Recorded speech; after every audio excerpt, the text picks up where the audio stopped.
All right. Party people.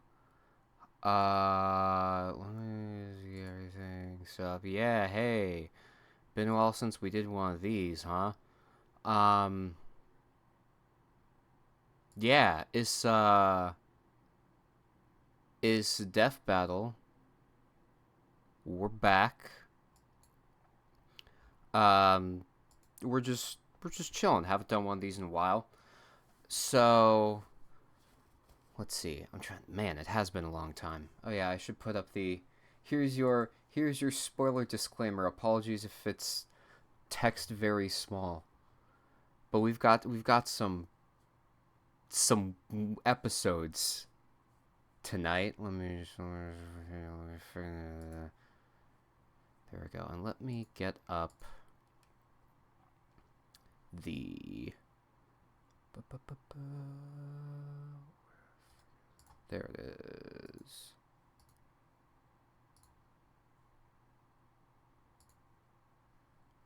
Woo!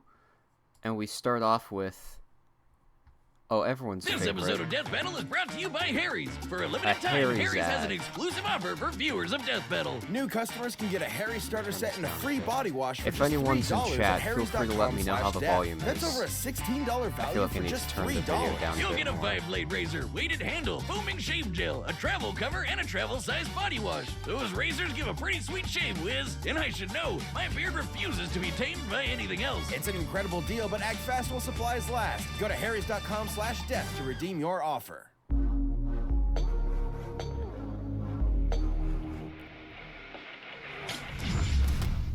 Hopefully the internet doesn't. Lex Luthor, Screw me CEO over of this LexCorp time. and nemesis But to hey. Superman. And Dr. Doom, King of Latveria and Doom It's of the Lex Fantastic Luthor versus Four. Dr. The Doom. intellect Both of these two guys evildoers is were unmatched on in their in own worlds. But season what happens 2. when the geniuses of these spiteful nerds collide? So I think He's Wiz and I'm Boomstick. they're both well due And for it's our a job to analyze their retread. weapons, armor, and But skills this to find matchup out who is would win a death battle. A bit odd.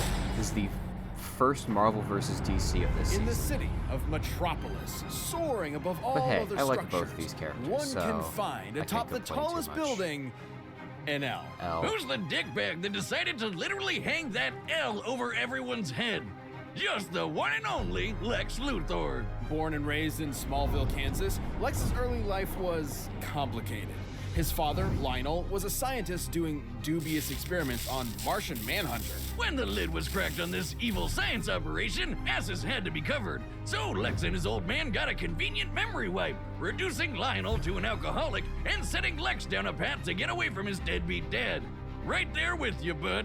But because this is comics, that's just Lex's story in one continuity. In another, he's a mad scientist. In another, he's a self-made billionaire. And in yet another, he was friends with Superboy until Superboy made him bald. No wonder this guy's so cynical. Regardless of which No, Lex we're talking about, he's he bald. hates Superman. In his eyes, if Superman continues to exist, humanity will become weak and reliant on him, and ultimately perish. Supposedly. Ever since Soups flew into town, he's been Lex's undoing. But also his driving force in creating technology, chief among them being his war suit. This bad boy comes equipped with loads of goodies. A force field, electroblasts, missiles, a chest laser, and wrist blades for Look all at you your go. Batman shanking needs. Lex has utilized many different energy sources for his suits, but his newest and greatest is the Mother Box, a nigh inexhaustible piece of new god technology with which Lex can create energy beams, repair his suit, and teleport via quantum folding. The suit can survive It's a weird. planet I've never really exploding thought and of lets old Lex go Lex Luthor toe-to-toe as like with a Superman himself. Well, it fighty, is punchy questionable guy. if his suit is directly comparable to Superman going all out, especially with his reliance on kryptonite. He always But seemed more Lex of like a has used it to fight with smart other DC schemer, powerhouses. mad Like this scientist type. orange bug man, Larfleeze, who's Although I guess basically that's a mostly the one-man lantern influence of corps. the You know, that old, band of like, green Christopher boot Reeve stompers who can Superman cross the films. universe in under an hour. Knowing DC has a universe at least Also, this 100 editing trillion is light years across, smooth. this would require a speed over 5 quintillion times the speed I of think light. this is where Or they start how doing about the this time cool, Green like, Lantern Kyle comic Rayner book held panel back the big friggin' editing bang? Much of Lex's tech is relegated to Where the they warsuit, really but go he all does out with have the After on-hand Effects. gadgets too, such as a heat ray, robot replicas called Lexbots, and a special barrier that temporarily turns anything it touches two-dimensional. It turns you 2D, huh? That sounds like a weeb's wet dream. How does that work? It's rather simple, actually. By applying higher dimensional physics to a simple 2D grid, we can replicate and place the form of a three-dimensional object into a lower, flattened form that... Ah, make it stop! Make it stop! Wow, I knew the old squirrel diet was a good idea. Unlike Good Lex's work, 80s tech, he's not all Proud of two-dimensional. you. Sure, he's had his squabbles with Superman, but after Supes died, not when he punched the gray guy when he blew up this punk Denny, he gained a newfound respect for the Man of Steel and took up his mantle. Maybe he isn't the bald psycho everyone thinks he is. Doubtful. Lex's actions, both good and bad, tend to stem from one thing. He really wants to be Superman himself. He jelly. It would explain why he made the Everyman Project, an experiment meant to turn normies into superhumans. Unfortunately, Lex's genes were not compatible. He still went through the procedure, but even after some voluntary organ harvesting, he only had 6 months to live. Wow, Lex really does want to Damn. be Superman, even if it kills him. But if Lex can't be Superman, he might as well make himself the one person that super citizen has to answer to. Which is why Lex decided to, what else, run for president. Can you imagine a president who's an evil billionaire and hates aliens? So unrealistic. Lex was already a nihilist with few Biting real attachments, political and became all commentary. the worse when he learned he could neither be nor control Superman. Take, for example, the time he made a cure for his sister's terminal illness, Well, that doesn't seem so bad. and then reinfected her with that same illness seconds later. What just the to prove he fuck? could. Jesus Christ! Never mind, he's evil. Why would anyone work for this guy? Lex's outlook on life actually gained a big following. After traveling millions of years into the future, because comics, Lex saw a world where his goals became reality, where people quit aspiring to the impossible standards of superheroes, instead embracing who they were deep down. Selfish and greedy animals. So he literally inspired a philosophy around being the opposite of Superman. Apparently. Isn't it ironic, though, that even those who chose to follow Lex's ideals called this philosophy doom? Huh. I guess Lutheran was Aw. already taken. Anyways, his fanboys from That's the a bit future on the might consider nose. it their doom, but to Lex, his ideals are everything. And to his credit, they I have love seen him through comic some book pretty heavy writing. stuff. Like outsmarting Brainiac, getting tortured by Joker. And getting shot out of a helicopter by a gorilla. Don't worry, somehow I love he got comic better. book writing. Even completely stripped of everything, standing before an almighty God, Lex Luthor will continue to defend his ideals. This harbinger of doom is truly beyond comprehension. Or so he says. Who is it, Superman? Lex Luthor, the greatest criminal mind of our time. At first glance, Latveria appears to be a humble nation located in the center of Europe, but within its borders may be the greatest threat the world has ever known. That threat being the malevolent king, Dr. Doom. But Doom did not start out as a king. Born as a Romani, Victor von Doom had a tumultuous childhood. After his mother's soul was taken by the demon Mephisto, and his father died on the run from an evil baron, Doom did what any mad scientist Damn. would do, and began making inventions. Like his own robot replicas Shit and sucks, Marvel's bro. favorite retcon device, the Doombots.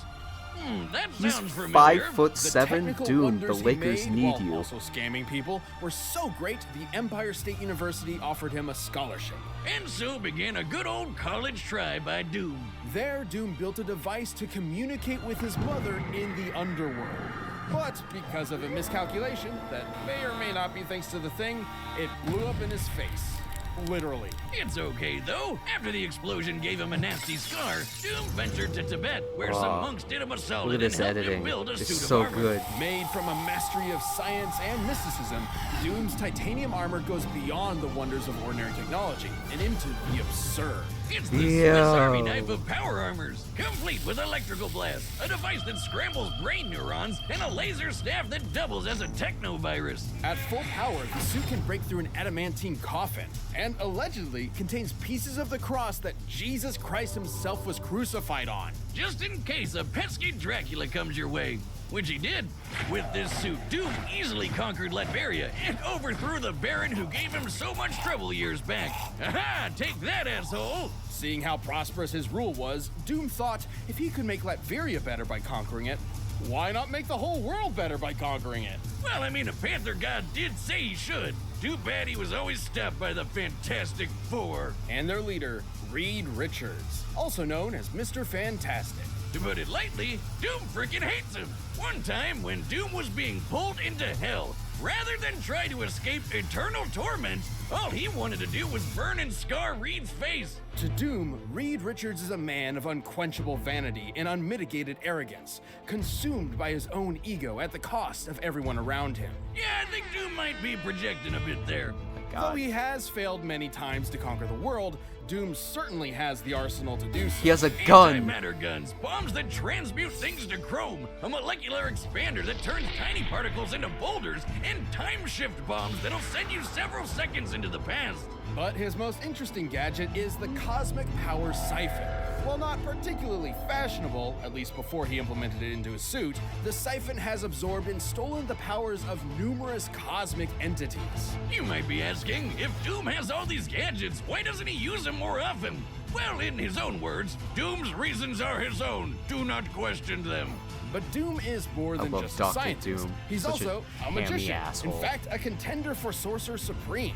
As such, he can employ all manner of magic spells. Barriers, teleportation, mystical energy blasts, etc. And if he ever wants to Freaky Friday a foe, he can use a mind swap technique he took from the Ovoids to switch bodies. Like this. Oh, how do you walk with these scrawny legs? This one isn't even a gun! Why are there 6 of you? Am I drunk? Tommy, change us back. It should come as no surprise that a multi-classing nerd like Purple Doom has guy. taken on some of Marvel's toughest heroes. He's faster than Reed Richards, who reacted to interstellar beams fired by Galactus, and has even deflected Thor's hammer. The same hammer that flew Thor across Oh, the universe. the in sound seconds. design. Oh, Knowing the Marvel's video universe has a editor diameter is of at like least 1 trillion light geeking years. out at Mjolnir this. must have been moving over 2 quintillion times the speed of light. And that's not even getting into Doom's battles with the Green Universe Clapper, the Hulk. Or the no-holds-barred punch he took from Sentry with only 7% of his suit's power left. With so much tech and magic, it's a wonder Doom ever loses. Well, for all his achievements, Doom does have one insurmountable weakness. Squirrels. I knew it! Nobody's a match for those little bastards but me. But hey, as long as he stays on Bucktooth's good side, he should be alright. He also has a bad habit of just losing godlike power at the worst of times. Like when his control over the Power Cosmic was taken by a plot-convenient cosmic energy-stealing super airplane. Still, Doom persevered Damn. and became the God Emperor of everything. Until Mr. Fantastic stole his powers away. Oh boy, if Doom already hated Reed, what did he think of him after that? Surprisingly, Doom's time as a god caused an epiphany of sorts. He looked back on his actions, his ego finally shattered, and in his reflection was left with a desire to fix his ways. So he took up the role of Iron Man of all people, stopped being so world-conquering, and became a good guy. Just for a little bit, don't worry, he was back to being a maniacal would-be conqueror soon enough. Comic book status quo. It seems a literal multiverse-scale intervention couldn't keep Doom from being Doom. Your plan to destroy them has failed, Master. Failed. Dr. Doom does not fail. That's the same end clip they used in Doom's first episode. All right, the combatants are set, and we've run the data through all possibilities. But first, if you want to be as bold and confident as Lex and Doom, try out Alright. Blue Chew. No, I don't You know, think it I takes will. a lot of bravery to compete in one of our death battles. Alright, animation time. Oh, a visitor? Mr. Luther, your company has invaluable resources for the people of Latveria. I will be seizing them. Latveria. What an exquisite place to start a corporatocracy.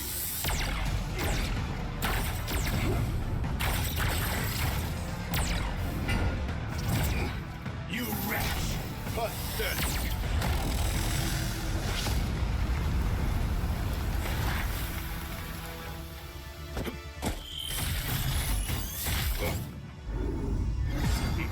A mechanical replica. It's called a Lex bot, you knuckle-dragging buffoon. Its design is rather ingenious. Not as ingenious as mine, of course. But enough talk. Let us end these charades. With pleasure. Yes, stop talking. Fight, please.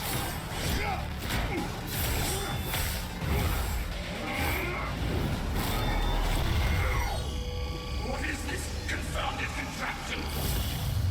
Two-dimensional morphographic technology. I haven't perfected it, but it's more than enough to exterminate an imbecile like you.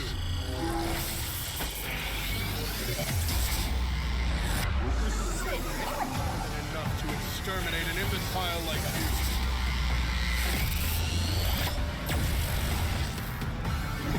What? Fool! You fell for my time shift ball! Now, foot dive! Foot dive! Foot dive! Foot dive! Foot I feel like this is an actual, like, foot dive combo that the animators recreated for the fight, which is cool.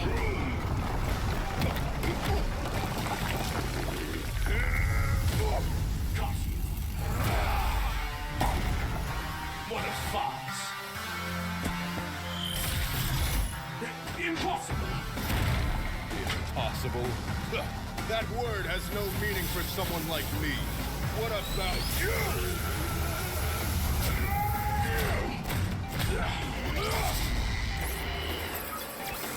That box. It's marvelous. And wasted on your incompetence.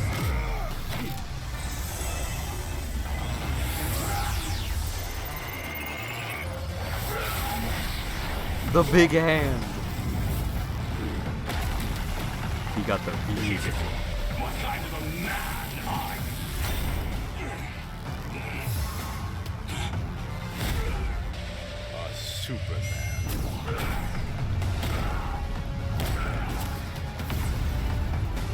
Yeah, obligatory Man of Steel shot recreation.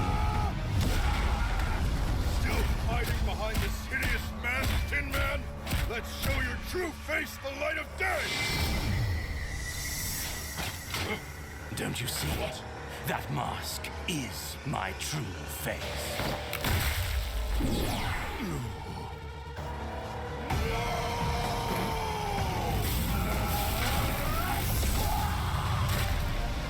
Oh.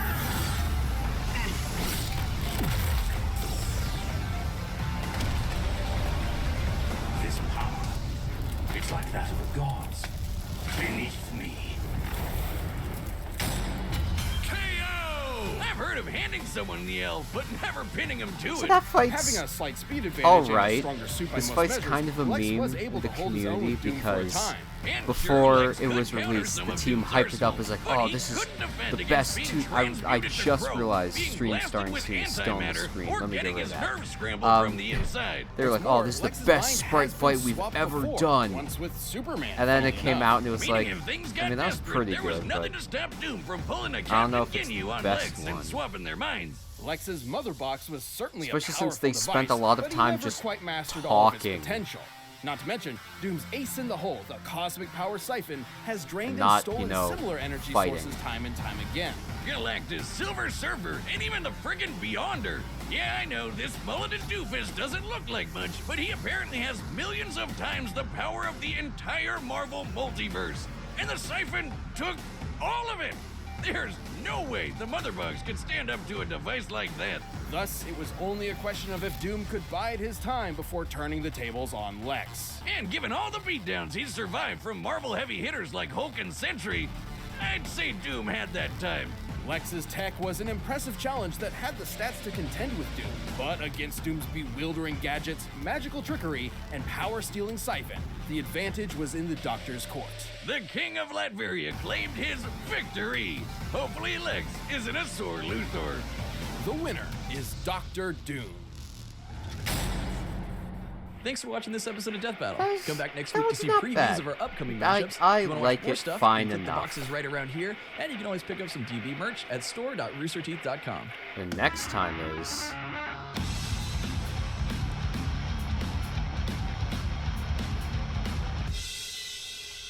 so fucking badass. It's Heihachi Mishima versus Geese This Howard. episode is sponsored by Blue Chew, a unique online service that Stop. delivers the same active ingredients as. I don't want to buy Viagra from you. Heihachi Mishima, billionaire megalomaniac behind the king of the Iron Fist. And Geese Howard, karate kingpin behind the king of fighters. These two ruthless businessmen are as talented at martial arts As they are terrible at being dads. God, but this whose is fury will such a prove the most perfect fatal. matchup. He's Wiz and I'm Boomstick. and it's our job to analyze their weapons, armor, and skills to find out who would win a death battle. It's like The they Mishima even put Geese in Zaibatsu is a Tekken 7. multinational conglomerate So it's like so powerful it kind can of field armies canon. massive enough to conduct world wars. Its leader is the enigmatic martial arts master Heihachi Mishima. His goal? World domination. This dude treats male pattern baldness like an extreme sport. He taught his super that intelligent bear mean? best friend karate, and What if do he you doesn't mean by like that? you, he'll strap you to a rocket ship and launch you into space. He's like a kung fu Wolverine Elon Musk. Well, he sure is something, all right. The words you're looking for here are ruthless and bastard, Wiz. Heihachi didn't like how his dad, Jinpachi, who looks like the Charizard to his Charmeleon, was running the family business. So he locked him in a basement to die and get possessed by a demon. Heihachi built the Mishima Zaibatsu It into happens. the largest military No. developer in the world. I mean, I've done And that believe to it or my not, family. He's also a Locked family them in man the with a demon wife and basement. child. Sucks he had to kill his new baby mama with his bare hands after she got possessed by a demon too. A different demon. This was the Devil Gene, and it would prove to be Heihachi's greatest adversary for the rest of his life. Fearing his son Kazuya had inherited this gene and its terrifying demonic power, he did what any loving, supportive father would do. Toss his bitch ass off a cliff. If he climbed back up, it meant he was a devil. If he didn't, that meant he was A-OK. Except for being dead. Which is basically what medieval peasants did to witches. The Mishima are old-fashioned. Now truly alone, without love or family holding him back, Heihachi could focus on one thing: power. And not just the kind that lets you finance a satellite in order to kick family members you don't like out of it, but the punchy, kicky kind too. God, Heihachi he's is a such an practitioner of asshole. Mishima-style fighting karate, based on real-life Goju Ryu, also known as hard, soft style. Oh, that's too easy, even for me, Wiz. Goju Ryu combines hard striking kicks and punches with open hand circular techniques for grapples, takedowns, and throws. Heihachi's fighting style is aggression personified, with such techniques as the dragon uppercut, flash punch combo, and demon scissors. And if he really wanted to, he could impale you on one of his hair horns. Maybe. Heihachi has even mastered the use of ki, or spirit energy, to manifest lightning, like in his classic Electric Wind God Fist. His ki can even enhance his physicality to frankly absurd levels. Like the time he caught a bullet in his mouth. I'd say that's crazy, but he did the same thing to a tomahawk before shattering it with his teeth. How much of that blade did he swallow? Dude must have gave his beehole braces. Or the time he got dogpiled by a bunch of Russian androids called Jacks, which all self-destructed, annihilating the temple he was in. Yeah, he got up a bit later, infuriated, I'm sure, by the world's audacity to declare him dead from such a paltry wound. Oh my Other Jack god. models were strong enough to destroy a 6-mile-wide apocalyptic asteroid and survive being blasted by a satellite laser. By taking a look at the size of the blast compared to the height of the clouds, this laser was packing around 1.6 megatons of TNT, and Heihachi can tear through the newest Jack models like that hatchet must have tore through his... Boomstick! Can't stop thinking about it, Wiz. Either end that's coming out of, it's not gonna be good. Ugh. After decades of dominance, Heihachi finally hosted the King of Iron Fist tournament. And who should show up to the fight but his son Kazuya for the salty runback, all grown up and definitely not dead by Cliff. Oh man, what I wouldn't give to beat the shit out of my dad and toss his ass off a cliff. Probably what Elon Musk's son will do after he finds out what his dad named him. That's the second time they've mentioned Man, Elon he and Musk this Heihachi are episode. kind of similar. He launches rockets, he's super rich and weird, and I don't even want to think about Heihachi with a Twitter account. Well, except for the whole martial arts thing, Musk is just some pasty I lazy. did Taekwondo, I did karate, Kyokushinkai. Oh man, he's been Heihachi all along, and that means his son How is dare you Kazuya. compare Someone keep someone their eye like on him in case he Heihachi throws him Mishima off a to cliff. Elon But Musk? Hey, Muskie, if you That's ever host a insulting King to of Iron Heihachi. Tesla tournament, give me a call. Despite his humiliating defeat, Heihachi returned to battle his son once again, and this time tossed Survived him Akuma's into a raging volcano. demon. These Somehow. people really have a fetish for this one particular kind of execution, especially considering it never works. Beating his son ain't too shabby, considering Kaz is one of the strongest fighters in the entire world, even without I should the also devil mention gene, for those which, of you surprise, who care, turns him this into is a goddamn demon. He can fire laser pre-Tekken 8 beams stuff, fast enough to hit a satellite which in a fraction provides of a second. some And yes, this is the crazy same satellite Tekken we keep bringing scaling up. stuff. Measuring how far Kazuya was from the satellite, his forehead laser would have to be moving at just over 1% the speed of light. And the Hatchmeister was fast enough to intercept this same beam in order to save Kazuya's life from his evil devil self. Maybe he had a change of heart. Oh no, okay. Or I could be wrong. Not after that. Man, They Tekken's really so hate each goofy. other. Even Heihachi's grandson Jin got in on the action. 3 generations of Mishima men bonding over throwing each other off cliffs. After living a life consumed by hatred, the drive for power, and that, Heihachi reunited with Kazuya for one last battle to the death and shed a single tear at his son's complete transformation into a monster. Oh, he did care. Maybe all of that crazy Bond villain bluster was just a facade for the heartbreak he suffered at destroying his own family and creating a cycle of violence, as so many fathers have before him.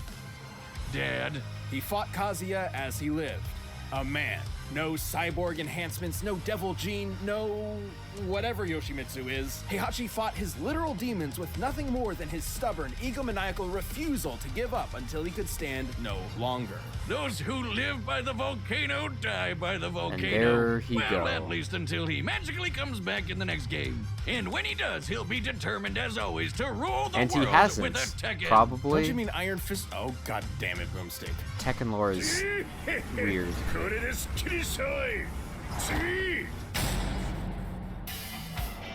Welcome to the sun-drenched streets of Southtown, USA.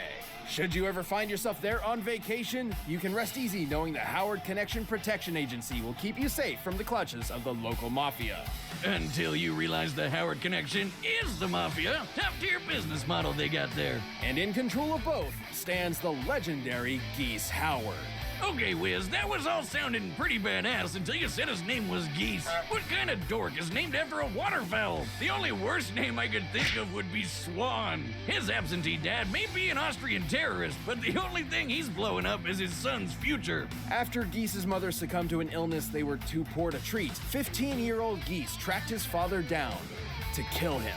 Before getting completely wrecked by his half-brother Krauser, who was 9 years old. Oof! Now the ultimate Why is scrub his lord, dad he's dressed like a found the Fire martial arts Emblem master character? Tung Fu Ru to gain ultimate power and take revenge. Geese fights with a combination of the deep, strong stances and hard-hitting combos of karate, the quick, deadly blows of kickboxing, and his primary style, Aiki Jutsu. Translating to hard soft, which again, all too easy. Aiki Jutsu is all about throws, counters, and locks. It focuses on using opponents' weight against them, kinda like its descendant Aikido. And you can't forget the shit-eating catchphrases.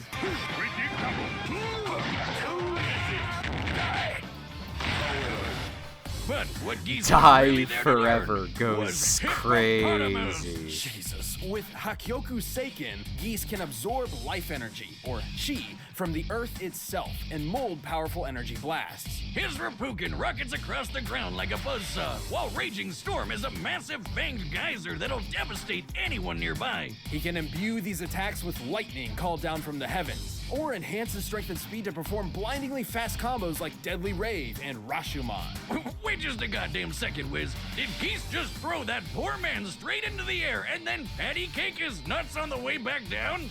That is pure evil. Geese's master felt the same way, sensing his pupil's darker intentions. So instead of entrusting the dojo's most secret of scrolls to Geese, he gave them to his other student, Jeff. God damn it, Jeff. I hate him as much as Geese does. Kind of name is Jeff. Jeff. Infuriated, just Geese wearing left the damn homeschool to take flannel. over Southtown's existing criminal empire and install Geese himself looks as way the more city's like new a crime martial lord. arts Who, guy. for some reason, demands to dress up in karate gi at all times. Well, Geese's appreciation for Japanese martial arts extends to the culture as a whole. Music, architecture. He's a weeb, like a buff otaku Vito Corleone. Who do you think his waifu is? Himself? Ooh, I probably would too. I don't know, I appreciate Geese's tenacity and business acumen. It reminds me of me. Inventing reality-bending weaponry for black markets around the globe has done my checkings account pretty well. Like my Cyber Goose. Mega Goose Cyber Howard? Goose. Oh, please, Wiz. I've seen your student loans from mad scientist you. It's a sideways 8 next to a smiling turd emoji. I hear they sell self-respect next to the dollar pizza place you like so much.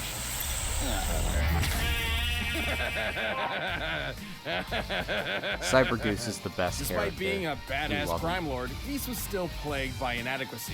So he took out his anger on the lamest person he knew, Jeff.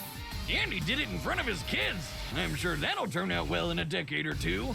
Wow, this guy has got to be the pettiest bitch in all of Southtown. Next to Jeff.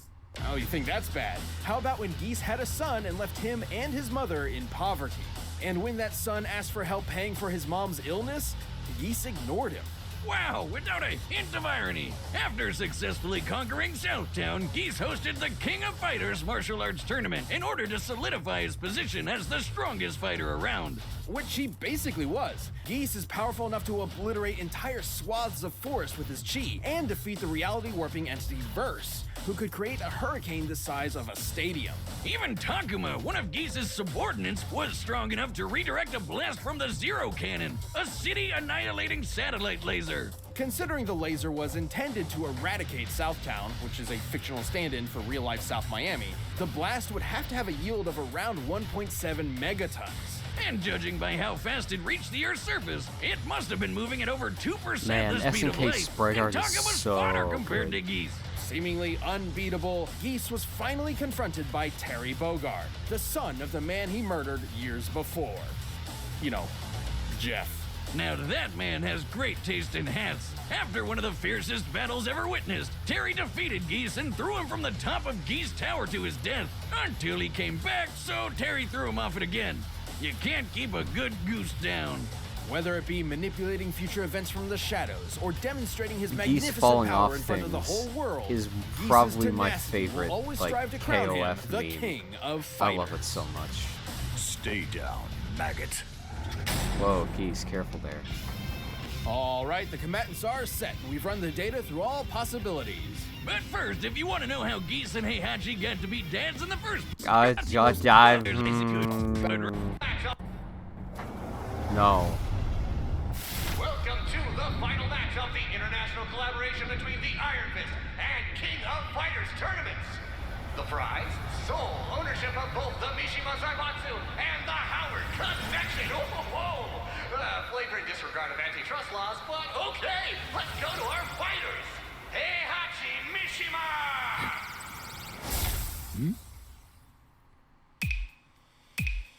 And his opponent, Keith Howard! They got an actual. They got an actual Japanese voice actor to play Heihachi, which is really cool.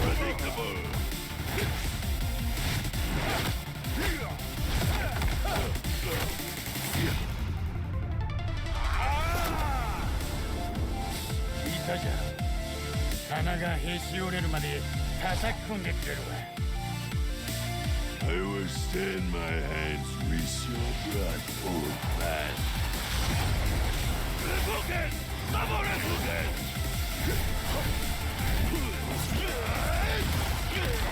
Predictable!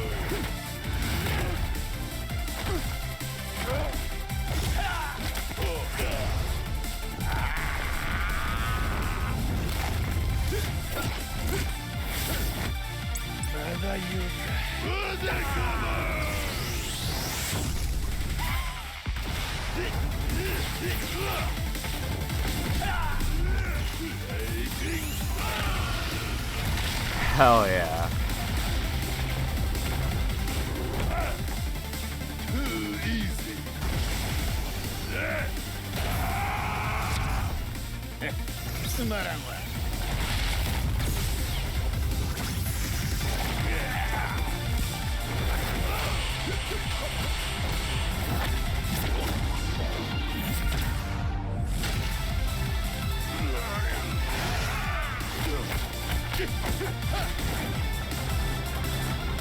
sick as hell rotating shot.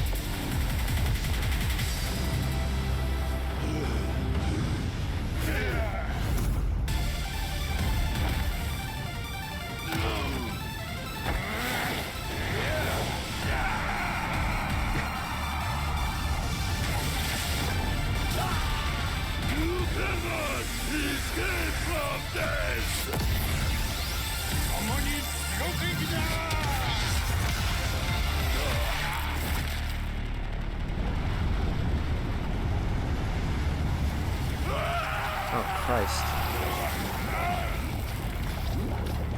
I think he might be dead. This, too, is Old Man Yowie. KO! Better break out the soy sauce for Geese, because this goose was cooked.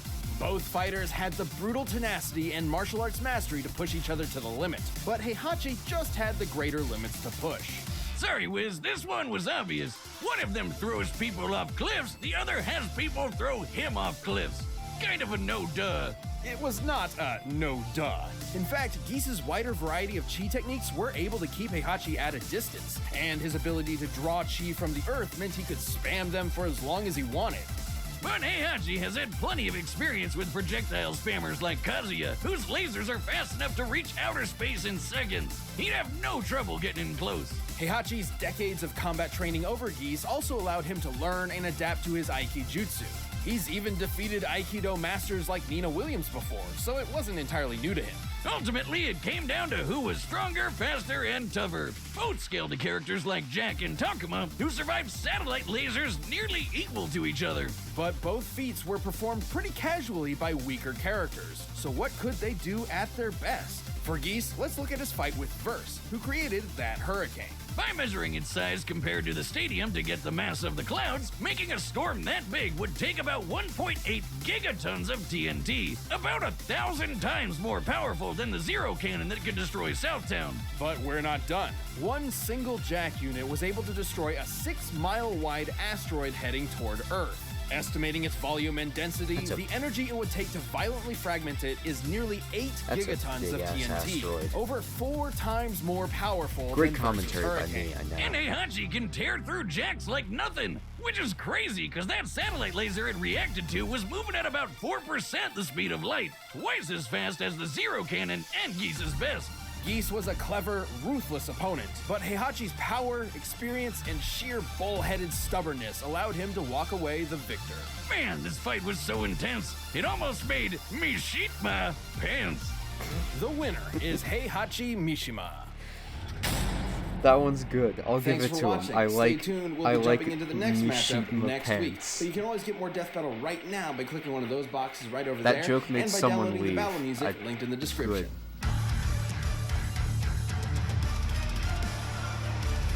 Oh, and speaking of, oh, here's a fun, cool matchup that I care a lot about. It's Blake versus Mikasa. Oh yeah, guys, hey, go to the go to the Rooster Teeth store and buy these shirts.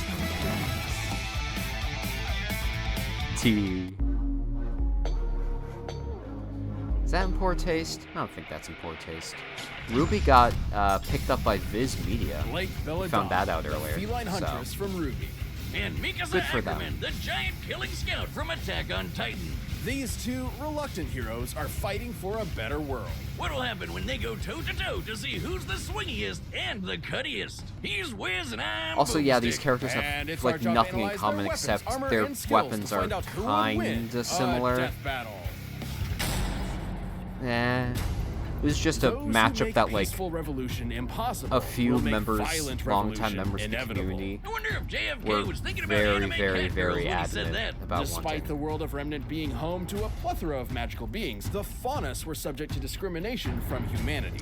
That's so dumb. How Furry can humans be racism, racist everyone's against favorite. faunas? Aside from looking slightly different, they're basically exactly the same. Oh, I get it. For most of her youth, Blake Belladonna worked with the Faunus activist organization, the White Fang. But when her parents expressed concern at its growing violent tactics, she ran away to join them fully. Yeah, Ginger Kylo Ren's influence was making it all cat-girl supremacist-y. Believing the Faunus deserved to rule the world instead of humans, Adam Taurus turned the White Fang Everyone's into a favorite terrorist Ruby organization, subplot. with the young, impressionable Blake in tow. Now Blake got to put her superhuman Faunus abilities to the test as a guerrilla fighter. She's not a gorilla whiz. She's clearly a cat. You dingus. That's not what As a clearly cat faunus, Blake's got superhuman strength, speed, and endurance. She can see in the dark and even pick up on sounds regular humans can't hear.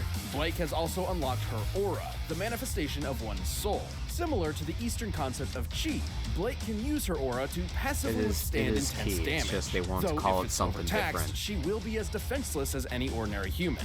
Her aura survived this huge flying monster called a Nevermore crashing into her. Twice! Measuring the size of the Nevermore Get it? 'Cause compared to it's the like stone it's a structure it raven. shattered, we can gauge it had to have The fragmented squawk the over raven, 2,000 Nevermore. cubic meters of rock. That means Blake's aura ate over 4 tons of TNT without even breaking. I guess you could say she, sold it. Eh? Don't try that again, or I'm gonna have to cut you with a sword as sharp as Gamble Shroud. It's everything you could ever want in a sick anime combo weapon. Part katana, part kasurigama, and it wouldn't be Ruby if it wasn't part gun. Hell, its sheath is a sword too. God, That's Ruby, just like, showing off. I should And I like like Ruby it. more than I The do. It 96 should meter be long so much elastic better. ribbon attached to the katana's hilt lets Blake use Gamble Shroud as a grappling hook for maneuverability and creative attacks. An invaluable asset for the White Fang and her new boyfriend. Well, until he threatened to blow up a bunch of innocent people. Now, instead of a bad boy, he's just a boy that is bad. Horrified, Blake turned her back on Adam and the White Fang, and for the second time in her life, she ran away. It's like running away is her superpower. In a sense, it is. Blake's aura allows her to manifest a unique ability, or semblance, called Shadow. Born from her desire to escape, Blake can create a brief, intangible clone for deception, evasion, or even to propel herself through the air. She can even combine doesn't them with make different kinds of sense. dust, which is basically magic gunpowder. Fire dust clones will explode on impact, while ice will freeze you solid. Though once she runs out of aura, that's it for her semblance too. Wiz? Buddy? Man, I killed him. And it wasn't even on purpose!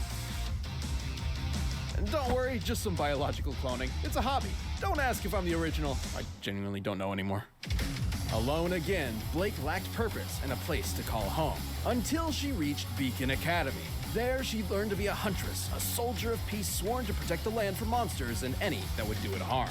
And she wouldn't do it alone. Blake would join up with fellow huntresses in training, Weiss Schnee, Yang Xiaolong, and Ruby Rose to make Team Ruby with a W. She didn't just find teammates, but friends as well. Feelings gross. Don't worry, the power of friendship didn't get in the way of her kicking some ass. In fact, it made her even better at it. She's defeated the gangster Roman Torchwick, the kaiju-sized Sea Fei Long, and the assassins Mercury and Emerald, and they could dodge natural lightning. Comparing the distance they traveled relative to the lightning bolt, we can determine they were moving over 26,000 meters per second, nearly 80 times the speed of sound. She even managed to stand up to Adam and all his mom just doesn't understand energy with the help of a new, way less toxic partner. So long, you abusive a-hole! No easy feat considering Adam was strong enough to pulverize this massive spider droid with his moon slice, a feat worth over 4 tons of TNT.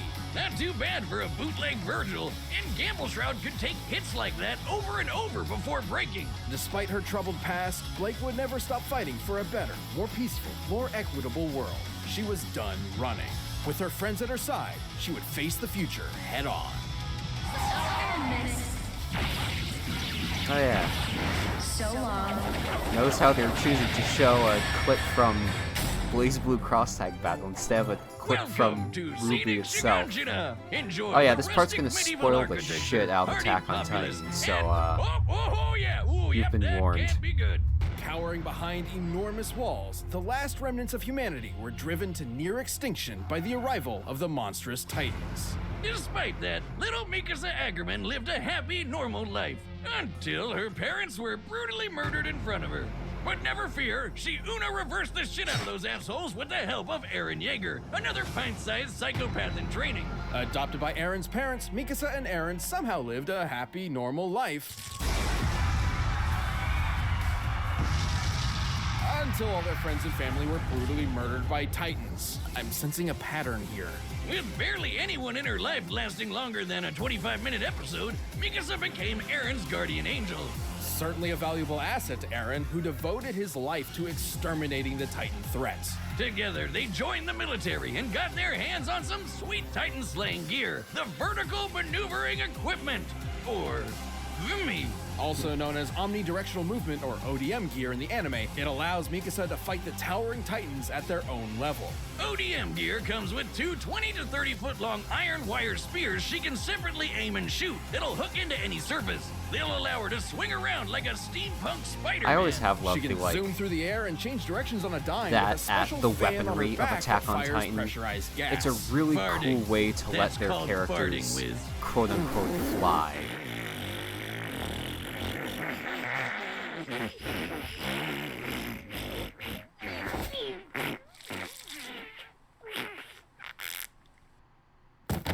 I'll get another clone. Mikasa's ODM gear can propel her at speeds up to 366 kilometers per hour. That's almost a third the speed of sound. Assuming she can reach top speeds in a second, that's over 10 G's of force. How did she 10 times withstand Earth's that? gravity. For reference, astronauts withstand about 3 G's of force during liftoff, I guess they and didn't really fighter talk pilots about can that, withstand how up to 9 impressive that G's for a is. second or two during aerial combat. Even just 6 G's for a sustained period of time can be fatal for a human being, but Mikasa can survive almost twice that much and fight giant monsters at the same time. That insane speed makes her especially deadly when she whips out her special Titan slashing swords made of ultra-hard steel. And that's exactly the term I'd use to describe myself after watching what they can do to a Titan. Despite their name, they're rather fragile, at least relative to the super tough Titan skin they have to repeatedly cut. So Mikasa carries a set of 12 that she can easily dispose of and replace mid-combat. Yeah, that kind of became a problem when some super intelligent Titans started sporting crazy tough armor. That's when Mikasa breaks out the big guns, the Thunder Spears. Essentially proto-bazookas, the Thunder Spears are thrown like javelins. They're sharp enough to pierce even the armored Titan's impenetrable hide, and once their fuse is severed, they'll explode, devastating anything within range. Shattering the armored Titan's armor is no joke. It was tough enough to tank punching a hole through Walmaria. By measuring the size of the gate in comparison to, let's go with this guy, we can determine the armored Titan violently fragmented over 1,000 cubic meters of rock. That'd take over 18 tons of TNT, enough to level a city block, and the Thunder Spear shreked it. No surprises here. Shut if up. you're too close to one of its blasts, it's game over. Despite the awesome power at her fingertips, Mikasa only really joined the military to watch over and protect Eren. Like a loving mother hen of death. And that became way harder once Eren learned he could also turn into one of those super intelligent Titans. Now humanity's greatest weapon against the Titan menace, Eren was at the center of all major anti-Titan operations, which meant Mikasa was there too, ruthlessly dispatching anyone that might harm him. Get over yourself, Eren. So what if your childhood home was destroyed by a Titan? You're living rent-free in this girl's head. And it could be worse. You could be Armin. Man, it's like she's programmed to protect him. You're not off base. Mikasa's last name isn't inconsequential. Ages ago, the Ackermans were bioengineered to be subservient super soldier royal guards to the mighty Eldian Emperor. Well, wherever all that shit came from, Mikasa's got the Ackerman blood coursing through her veins. The same blood that gives her a fraction of a Titan's power without transforming. Holy crap! It's that power that allowed Captain Levi, another Ackerman, to dodge point-blank bullets. That's over Mach 2, and Mikasa can easily keep up with him. It also lets her subconsciously tap into the combined experience and battle instincts of Ackerman's past. She's like the That's avatar of Titan stupid. murder. Unfortunately, this blood bond with Eren means that even when he goes too far, she's obligated to protect him, kind of like a robot. I don't buy it, Wiz. She doesn't love him because of her DNA. She loves him because he's the only one who stood up for her when she couldn't stand up for herself. When she looks at him and the rest of her friends, she sees a hope for a brighter tomorrow. Wow, Boomstick. That was touching. And she has fart powers. Well, it was nice while it lasted. I'm not listening to another word of this. No point. Get it? Because she has a sword, and that does have a point. It's But first, pointy. if you've got a love life as intense as Blake No, and Sheer, shut up. No, stop. area for a death battle!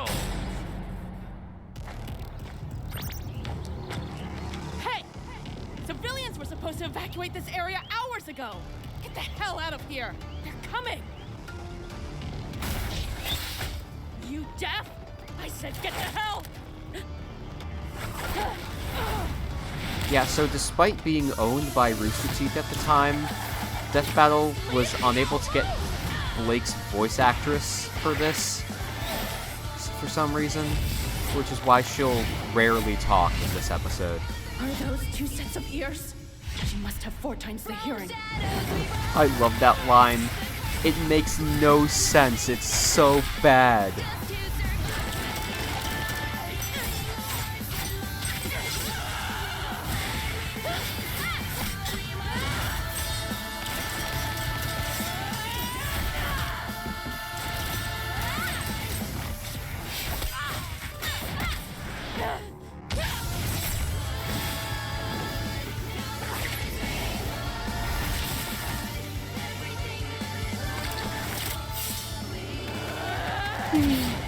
Goofy run.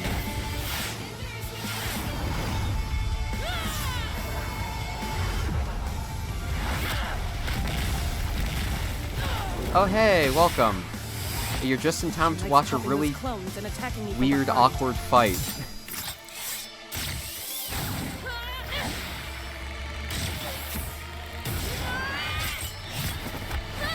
It's Blake from Ruby versus Mikasa from Attack on Titan. Understandable. That's a good-ass video game.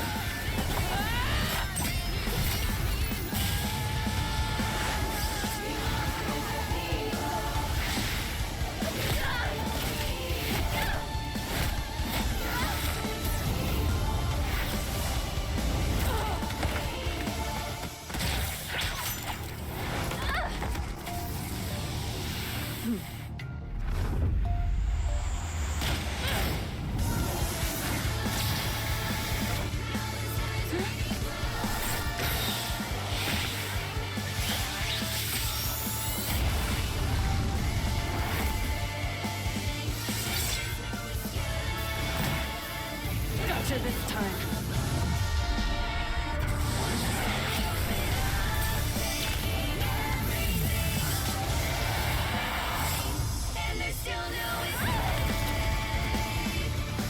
She bleeds awful.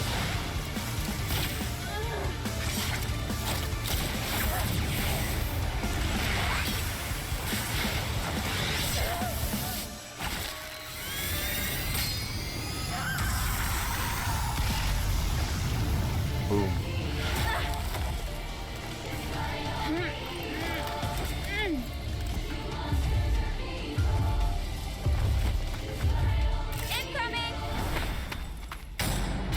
This one's... I told her not to get too close to that thunder spear. Too bad she can't hear Yeah, omniscient narration from beyond the there's some cool fourth shots, but Despite this Mikasa's one's overwhelming and weird. frankly terrifying Like, tenacity, you Blake's might have very noticed arsenal and powers the gave frame her a rate was clear kind of edge. wonky. That wasn't like the stream lagging, that's how the video looks.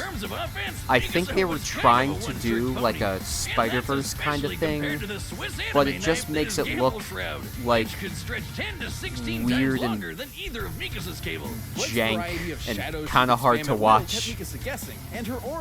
Like, it's not bad fight, but I mentioned this before you arrived. For some reason, they couldn't get Blake's voice actress for this episode, so that's why Blake didn't like talk much. Blake could keep up with characters that can dodge lightning. In this case, nearly 40 times faster than This is a weird one. I don't hate it, but it's probably the weakest of the season so far. So it's unlikely she'd ever get a solid hit in with one. In that same sense, Mikasa's Ackerman heritage couldn't save her Pretty either. good. You just missed Lex Luthor versus Doctor Doom, which is alright, and Heihachi Mishima versus Geese Howard, which is really good. But we still have plenty more crazy ones coming out. Mikasa had guts, but Blake's speed, versatility, and sick anime combo weapon gave her the edge. Shut up, It may Liz. have been a gamble, but Blake had the spirit to win without a shadow of a doubt. The winner is Blake Belladonna. thank you for watching. Stay tuned, we'll be jumping into the next matchup next week. But you can always get more Death Battle right now by clicking one of those boxes right over there, and by downloading the battle music linked down below. Next is, what's next? Oh yeah. Hell yeah. Po from Kung Fu Panda versus Iron Fist from Marvel Comics. I mean, they're putting an interesting character against a Marvel guy again, but it's Po from Kung Fu Panda. Iron Fist. And Po, the chosen Kung Fu Panda. The way of Kung Fu can be full of This is hardship. the first time they've had a Unlikely masters have character shown that with the right originating from an training and animated determination, film anyone can walk the path on of the show. Dragon Warrior. He's Wiz and I'm Boomstick. And it's our job to analyze their weapons, armor, and skills to find out who would win a death battle.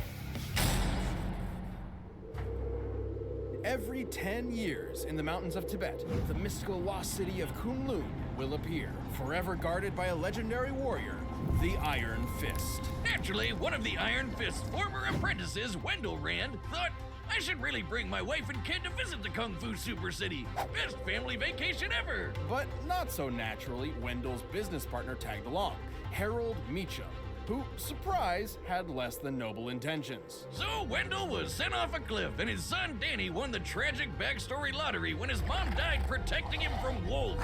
Never trust a Harold, folks. Oh, Danny I mean, survived and was adopted it was by a the licensed people of DS Kunlun. game. Within the city's walls, I would he be spent his surprised if it formative years didn't have weird tirelessly movement training like in that. pursuit of revenge. He's mastered judo, Muay Thai, Aikido, pressure points, pretty much every cool fighting style around.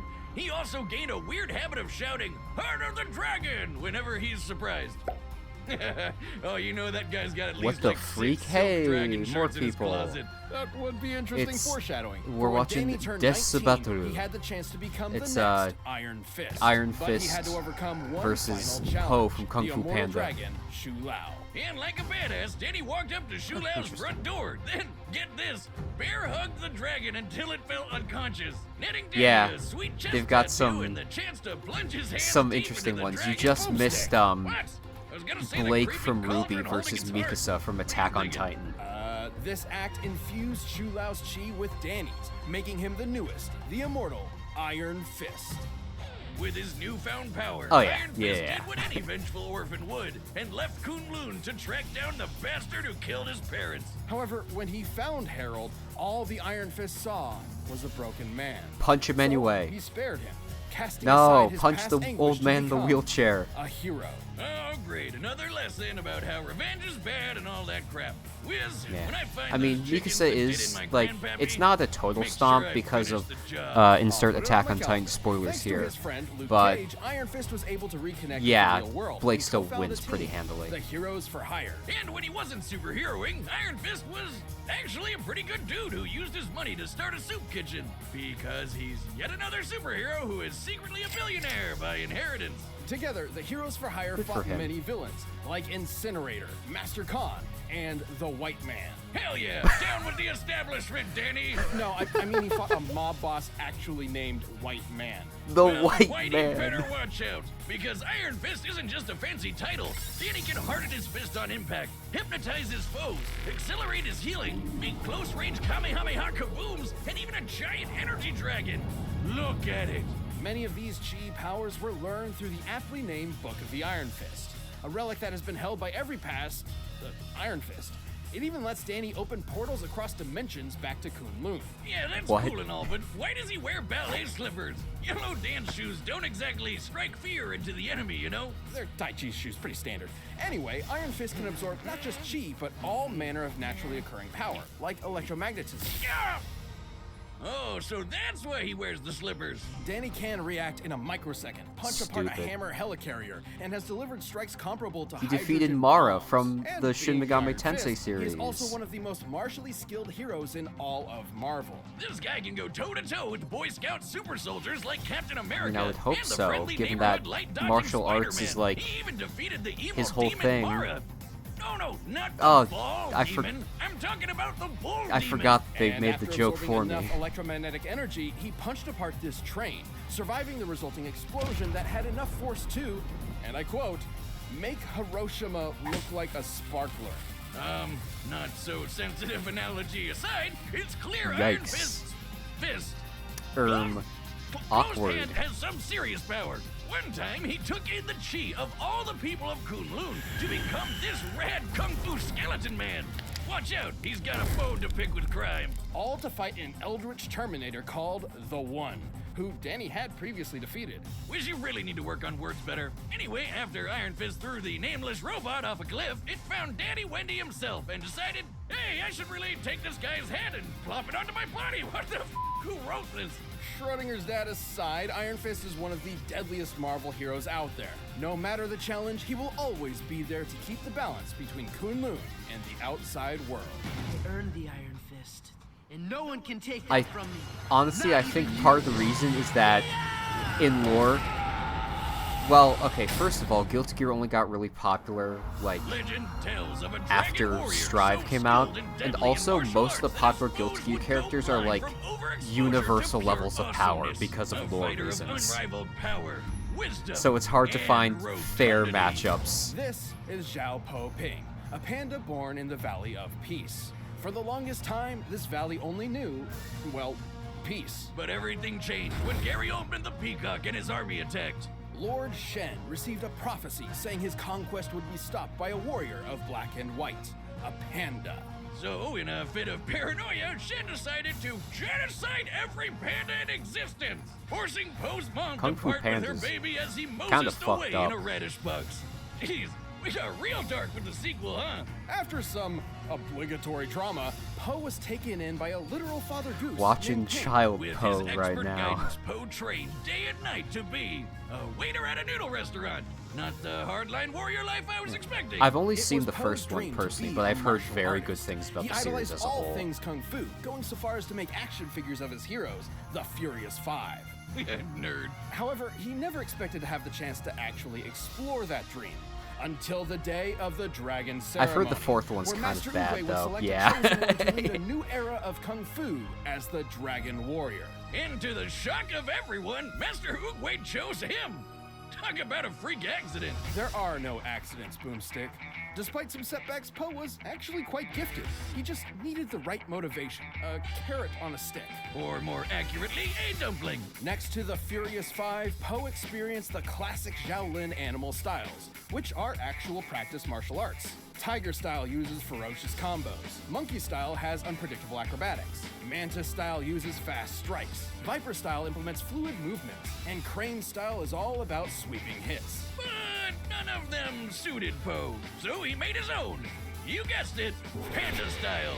Which is sort of inspired by the real-world Dragon style, but mostly based around using his roundness for defense. Wearing down enemies until he gets a martial an art that uses your ass. Where do I learn that? Falls, pressure point attacks, and even a club to the face. When he isn't overwhelming you with his pure fatness, Poe can launch a Hadouken with the thundering windhammer, immobilize foes with the paralyzing shoulder touch, and blind you with the Golden Lotus Clasp! Oh god, it's like looking into the sun! But you have to be careful or you could blind yourself with it. What? Why wasn't that at the beginning of the instructions? We never saw Poe do this in the movies. Yeah, I've been in much more than movies. Use all canon material. Powers, such as the hero's chi, a life force passed on to a chosen every generation. This shonen power-up lets Poe counter mind control, shoot beams of energy, and make a giant dragon construct that devours pretty much anything. And of course, possessing the hero's chi makes Poe comparable to the previous owners of it. Including the Black Tortoise, who was powerful enough to stop this huge meteor from hitting Earth. Poe even defeated this dude who would absorb the collective chi of the greatest fighters across China. Poe's achievements gave him the admiration of his peers, but his journey to becoming a legend wasn't easy. Yeah, big shocker, the orphaned panda dragon warrior raised by a goose in a noodle shop had a bit of an identity crisis. But through it all, Poe proved he can hang with the best of them. He can evade lightning blasts, chuck a hammer into low orbit, and once cleared an entire cloud formation with just the flex of his pinky. This is his signature technique, yes. the Wuxi finger hold, a move that warps the anyone Wuxi caught finger into the spirit realm, aka the afterlife. No, really, characters who have canonically died can be found here. And even should Poe be unable to complete the hold, he can always use it on himself to bring his target to the spirit realm with him. But despite the spirit realm being the afterlife and all that, death isn't always permanent. I mean, thanks to Poe's chi mastery, he can travel back home no problem. And eventually, he overcame the tragedy of his past and found his inner peace. In this state of mind, Poe has an immense amount of focus, enough to catch cannonballs. A trick that proved handy when it came time to defeat that asshole Gary Oldman who killed his mom. You show him, Jack Black. Poe. Poe now stands ready to teach the next generation, alongside his original father, who apparently survived, head and all.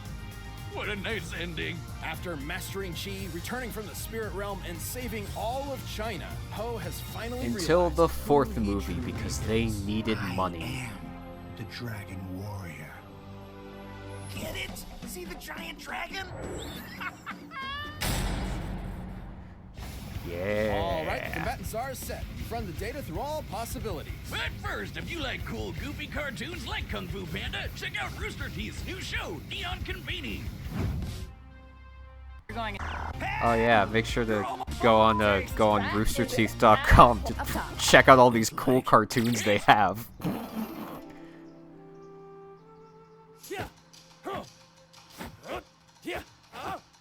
Wow! That was awesome! You were like, whoa! Yeah, check out And then when Genlock. Who are you? I am the dragon. Oh, no way! Me too! Do you want to spar? With you? All right, buddy. Show me what you got. Oh yeah, may the best dragon win! Really good custom sprite they have for Poe here.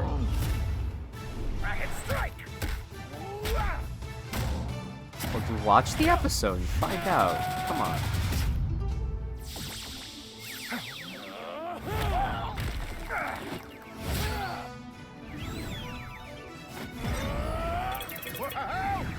Focus. Focus.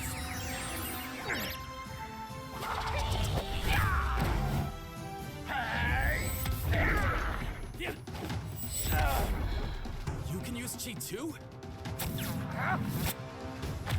Interesting. So cool!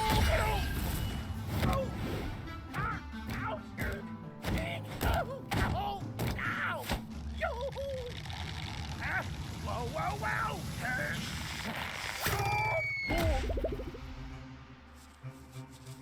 How about we both stop holding back? Totally!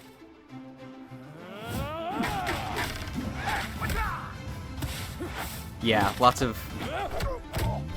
I mean, Iron Fist's just kind of a guy, so this is a lot more the Poe show. Oh, that tickles! Lots of very Kung Fu Panda-esque gags. What are you doing? Oh, you know this hold? No? Oh, well, you're about to learn it. Hey! Give me a break! Okay, it's time for me! Skadoosh!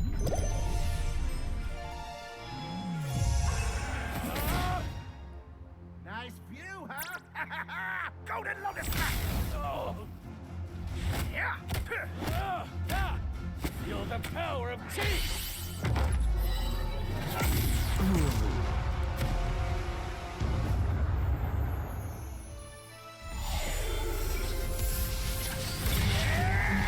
Get ready to feel the thunder! Part of the dragon, still fighting.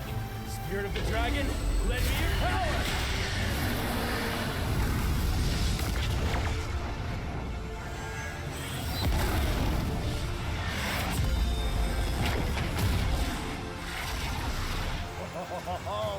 Come to Papa!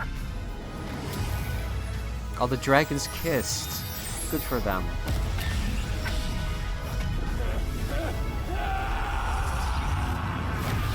Oh.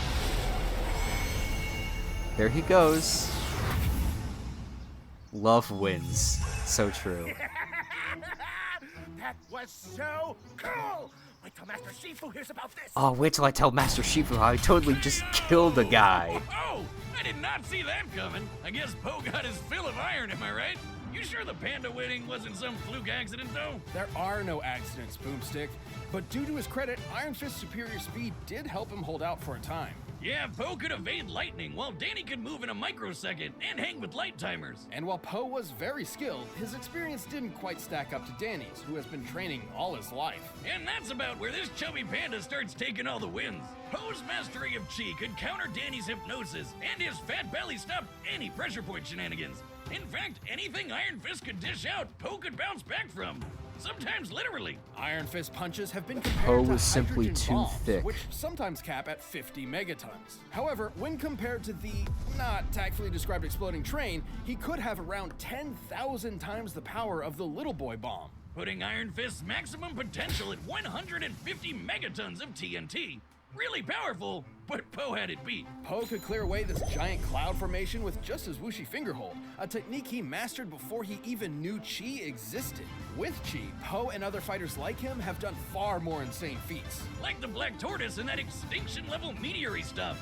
Something that would require, just a little over 600,000 times more power than the Iron Fist insensitivity What the punch. Sigma? At first glance, Iron Fist's incredible speed and skill might make this result seem far-fetched, but look at it this way. Poe's entire style is about taking hits from faster opponents until he gets his opening, making this the exact kind of match he would excel in. Not to mention, Poe's whooshy fingerhold was an instant win, right? Well, kind of. As long as Danny had the Book of the Iron Fist, he could theoretically make a portal out of the spirit realm, assuming Poe didn't eat him first. And remember, after coming to terms with his conflicting emotions and returning from the spirit realm, Poe had gained true mindfulness. Not unlike the path to enlightenment taken to achieve nirvana. Man, that's some heavy stuff for a cartoon bear voiced by Jack Black. This sort of implies Poe can move between the mortal realm and the afterlife at will, making it questionable if death by conventional means even matters to him, crazy as it sounds. And anyway, against Poe's overwhelming toughness, counters So they're saying, like, Poe even were, if Iron Fist wasn't putting Iron him down Fist in the did first kill place. Poe, Poe could He just, like, didn't have leave the stomach to afterlife bear and it. come back. The winner is Poe. Simply built different. Thanks for watching this episode of Death Battle. Come back next week to see previews of our upcoming matchups. If you want to watch more stuff, you can click the boxes right around here, and you can always pick up some DB merch at store.roosterteeth.com. Okay, so next one is gonna be...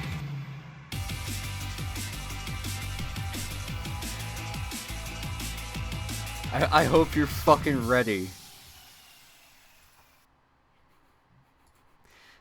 I think we're gonna have to kill this guy, Steven. This episode of Death Battle is sponsored by Full Safe. No. As what battle?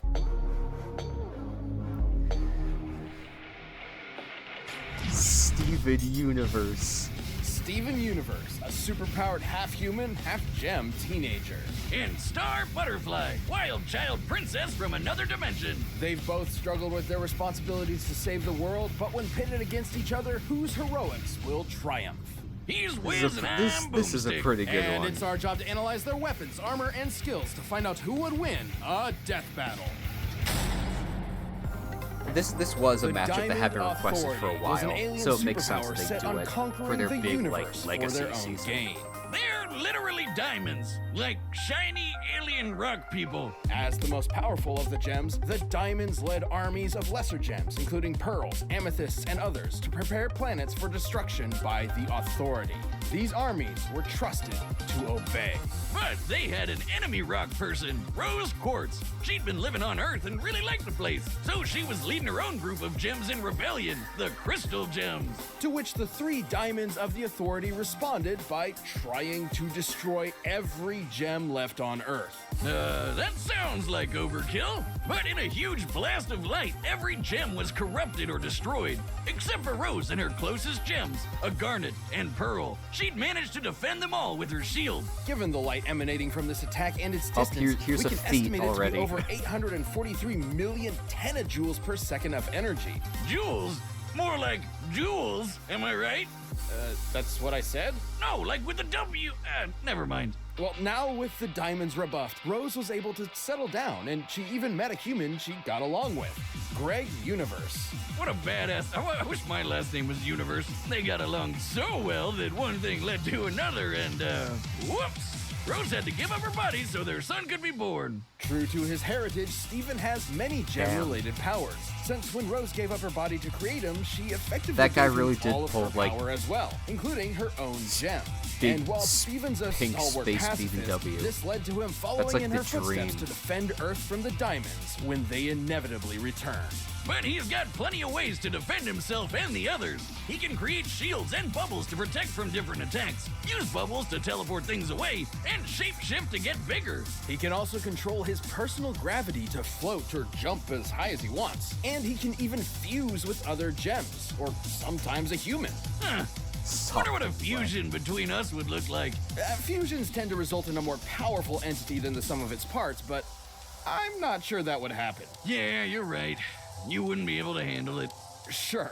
Anyway, as a gem, Steven is much stronger than an average child. While he doesn't look for conflict always seems to find him. Like when he's taken on huge monsters or pushed through the G-forces of faster-than-light travel. And when he's in a fight, he combines that crazy strength with awesome speed and agility. He can outrun an alien security system with electric fire and ice attacks, and he's dodged lasers. Even if he can't get away in time, Steven That's like a survived video an game entire boss. temple I think I've exploding literally and taken fought hits that from in a like bunch Mega of Man or gems, something. which is huge. A security system with electric fire and ice attacks. Split a mountain. Another gem he's on par with, Lapis, telekinetically lifted the entire ocean into the atmosphere. Boomstick, do you know how heavy the ocean is? No, do you know how heavy the ocean is? The effort required for that would be anywhere from 92 petatons to over 10 zetatons of TNT. Man, that's a lot of water. His bubble and shield are also way stronger than they look, since they can defend against attacks from the diamonds themselves. Not even Steven's spit could have helped with that attack. Oh, if you haven't heard, his spit can heal people. His saliva can even give plants, like fruit, humanoid form. Just spitting out seeds from a watermelon has gotten Steven in quite a bind before. That's not gonna pop up and attack me, is it? No, Boomstick. Regular watermelons don't attack people. But depending on Steven's emotional state, he has varying control over his plant-based life form. You gonna eat that? That's fucked Aside up. from his spit, That thing had Steven's life. tears have brought people back from the dead. They just turn pink and have powers of their own after. It's weird. Despite not being one to pursue conflict, Steven's been stuck for a while making the best of carrying on Rose's duty. So his kindness and feelings of responsibility for those around him push him to use those healing abilities whenever he can. He can even mend himself with accelerated healing that lets him fix fractures and minor injuries nearly immediately. And when Steven's knocked out, he can leave his physical body, sort of like a ghost. The drawback is he can't physically interact with anything while he's projecting. But when Steven goes to sleep normally, he can possess other people's bodies. Good luck trying to fall asleep in a fight, though. I've tried. But protecting the Earth wasn't the only surprise Steven's mother left for him. As it turns out, she was never actually Quartz at all. Big she spoilers. was, in fact, Pink Diamond, one of the heads of the Diamond Authority. What? Despite being sent to Earth to conquer it, she fell in love with the planet, which led her to give up her title and transform into Rose Quartz. All of this was withheld from Steven for most of his life, as Pearl worried how the truth might change him. Oh, believe me, parental trauma will take a toll on anyone's mental state. And when Steven gets too overwhelmed, he taps into his latent diamond abilities, making everything way stronger and way killier. In this, his pink state, he's so fast his perception of time slows to a crawl. His bubble and shield become hexagonal and strong enough to crush other gems. Like when he lost control of his emotions in a fight with Jasper and killed her. He did bring her back to life with his super tears, but that kind of stuff made him think he was a monster, and he basically turned into a pink state Godzilla. But this wasn't Steven hulking out all of a sudden. It was the result of a full emotional breakdown after years of stress and Get it? trauma. It's Luckily, symbolism. his friends came in clutch and it worked out okay. but he still risks becoming a monster if he's ever completely emotionally broken. With the support of the crystal gems, his dad, and his friends, Steven managed to work through his personal issues, so hopefully he's not faced with becoming a monster ever again. So that's one less monster to worry about, Tokyo. And since Monster Steven has the same power as his pink state, just with absolutely no control, Steven's still powerful enough to take on anything in his way. Of course, if it was up to Steven Universe, everyone would just be friends. Garnet, Amethyst, and Pearl, and Steven! When Marco met the new exchange student at his school, he thought he was just making a new friend from a different place. And he definitely didn't think she'd be a magical princess who'd drag him along for all of her crazy adventures. This girl from This is Uni like the most was a anime little plot weird and to a like little in a wild. And on top Western of bringing cartoon magic I've to ever Earth, seen. she might have brought along a few extras as well. This displaced heir to the throne and defender against monsters was none other than Star Butterfly. She may have been backed up by generations of magic users before her and super strong in her own right, but Star wasn't the perfect princess. She would have been sent to the terrifying and personality-draining St. Olga's School for Wayward Princesses, but luckily, Star's parents took one look at that place and decided, no way, she's going to Earth instead. You know, Earth really isn't the best place for her to be practicing magic. We're not used to people casually casting spells here. What'll humans say? Well, since Star is a Mumin... What the f*** is a Mumin?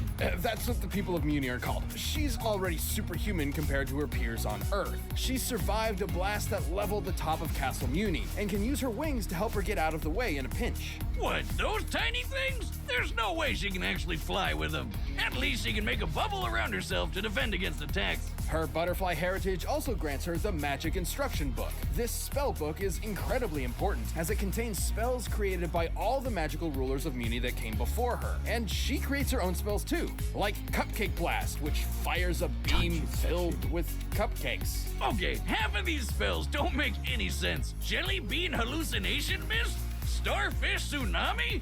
What the hell are these names? I want a Jelly Bean Hallucination Mist.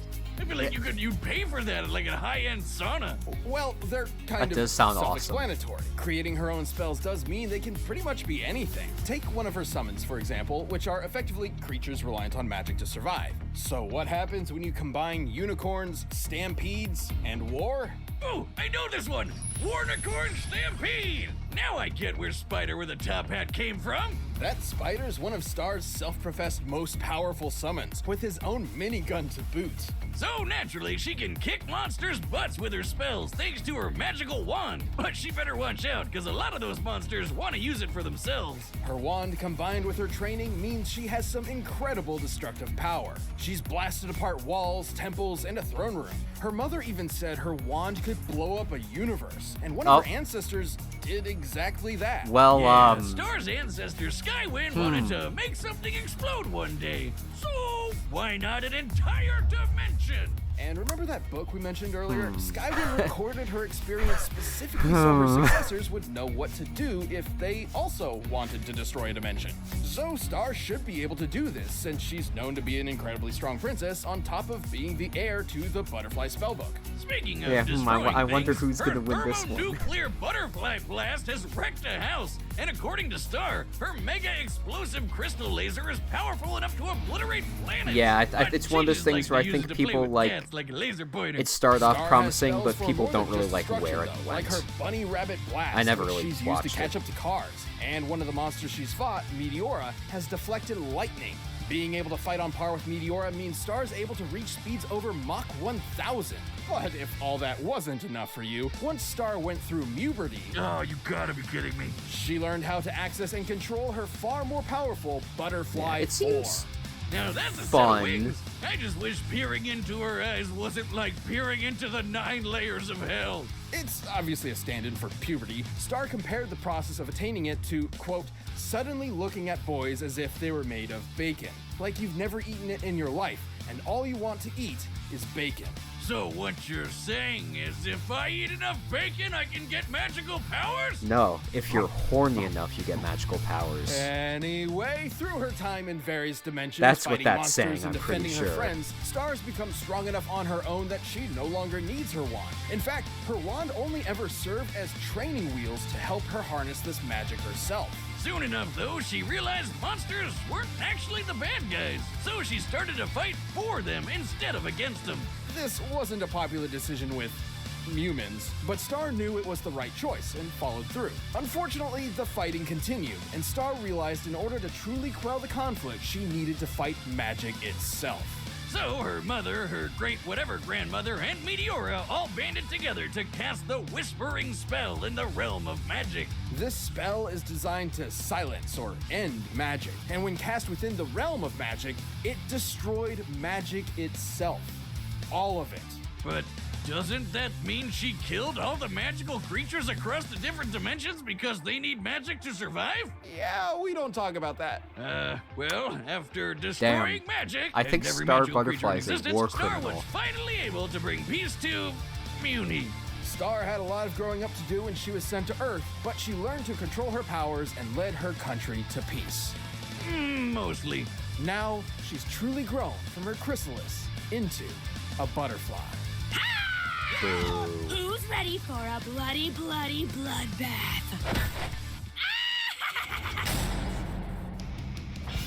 All right, the combatant star is set. We've run the data through all possibilities. But before we do, it's time to talk about our sponsors.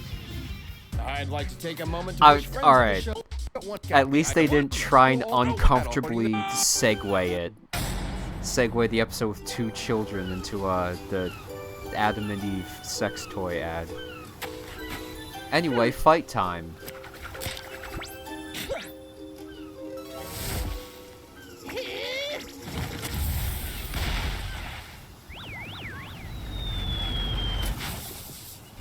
Oh no!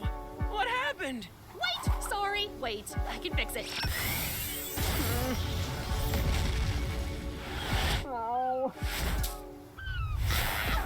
Okay, I think I have a better idea. Because, like, Steven's the most Wow. Grumpy much. passive guy ever. Like, he would not initiate a fight to the death.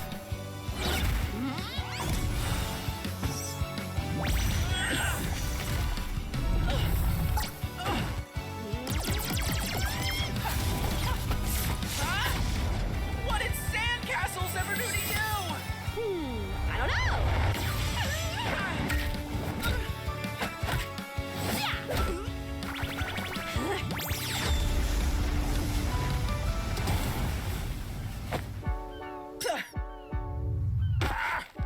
It's all right. Take your time. Check this out.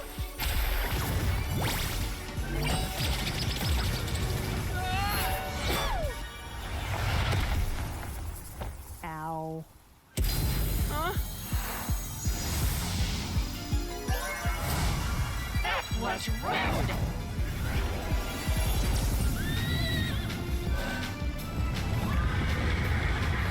What's wrong with you? I mean, Just probably. leave me.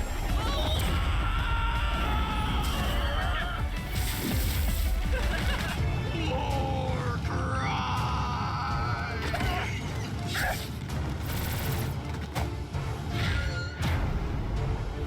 See you later, Pinky!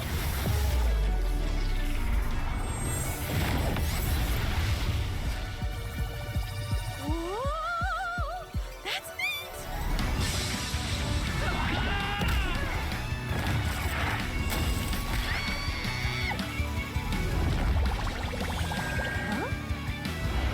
No. Goodbye, weird bug girl. Steven Universe would never do this. I'm crying and shitting right now. Never surrender!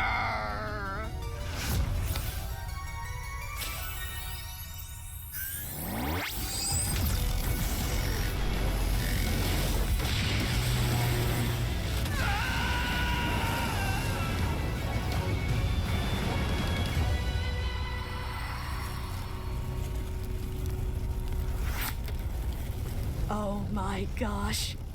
I won! So stupid.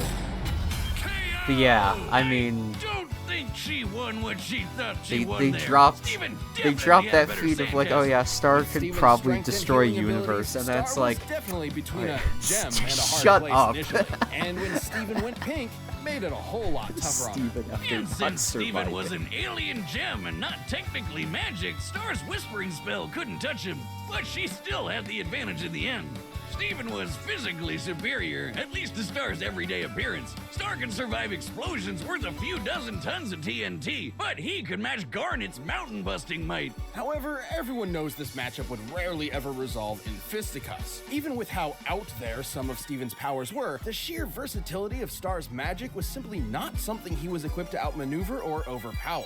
Sure, his laser feats mean he was faster than Star in her lightning feats, but Star's butterfly form and transportation magic meant she had plenty of ways to work around that. Not to mention, she mastered her superpowered bug form while Steven never mastered Pink State. And she didn't even need her wand to go full power, so disarming her in mid context, it's not really a It thing is possible he Steven could match the power of the should Diamond master. Trio, since Pink Diamond was able to defend against them alone. 'Cause it's not like a 843 good million transformation. pentajoules, or about 2 tenatons of TNT, is certainly nothing to scoff Diamond at. blast. Star had spells that could destroy a whole planet and probably even a universe. Pun intended. She could basically one-up any level of power Steven tried to throw at her, even if he did go full pink monster mode. Steven was pushed to the limit and gave it his best, but Star's raw power and her versatile spellcasting were impossible to beat.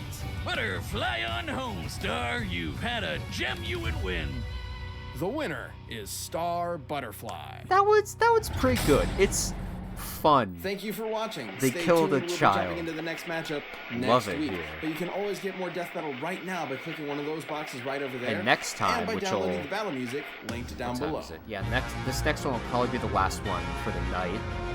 But oh, what a one to end off on.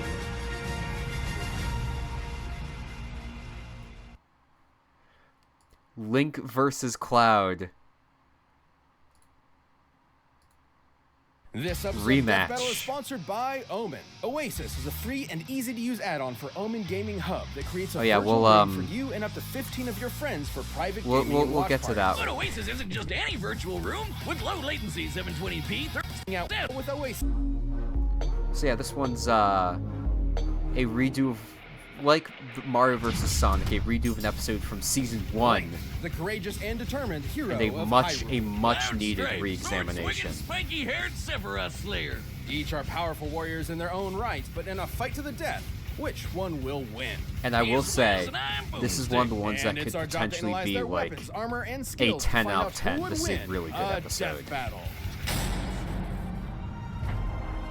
In the land of Hyrule was a hero so great, even a goddess favored him.